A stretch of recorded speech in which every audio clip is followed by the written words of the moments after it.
With their 3nm process entering high volume production and 2nm fully underway in R&D, TSMC can now begin to look at a successor for their 2nm node. And we can expect some sort of formal announcement as early as June. This isn't thanks to two big events coinciding. The smaller of the two is the 3nm node pretty much being completed, allowing a team to be freed up for work.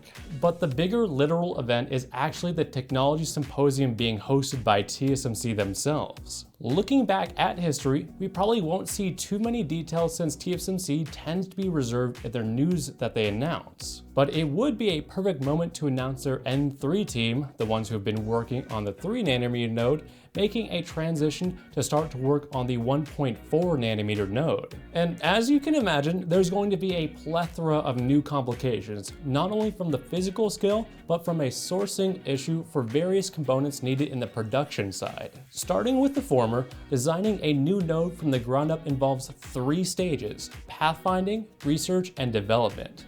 Pathfinding would involve exploring materials that would be used and figuring out the physics involved in something so tiny, since it tends to get a little wonky on that scale. Usually, TSMC would have multiple nodes being developed at the same time in the pathfinding phase.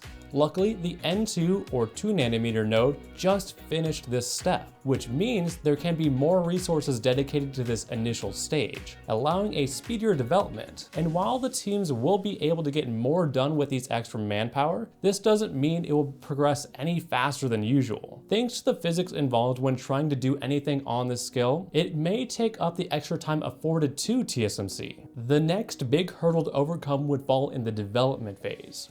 Currently, TSMC's 2nm process was able to take advantage of existing EUV lithography machines, but they may not be so lucky moving forward. And buying new lithography machines is no simple process.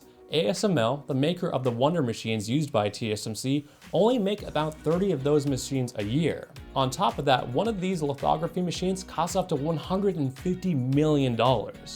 Combine that with the insane number of fabs being built by literally everyone in the industry, and it will take quite a bit of time for TSMC to receive the machines they need to crank out 1.4nm chips in any meaningful volume.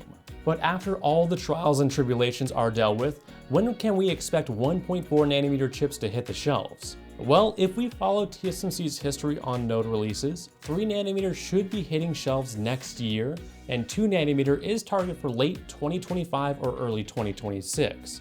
That should give us a window of around 2028 for 1.4nm products. This is if TSMC can keep up with the cadence they have shown us, but what I am most curious about is who would have access to this tech first and what would they use it for? If I had a guess, my money would be on Apple. It is true that Apple has the deepest pockets of any company interested in using this process, as well as using some of the latest tech TSMC has been able to offer. And if you want to know more about specific technology Apple has been able to take advantage of, check out this video about Apple's UltraFusion. And with it, I'll see you next time.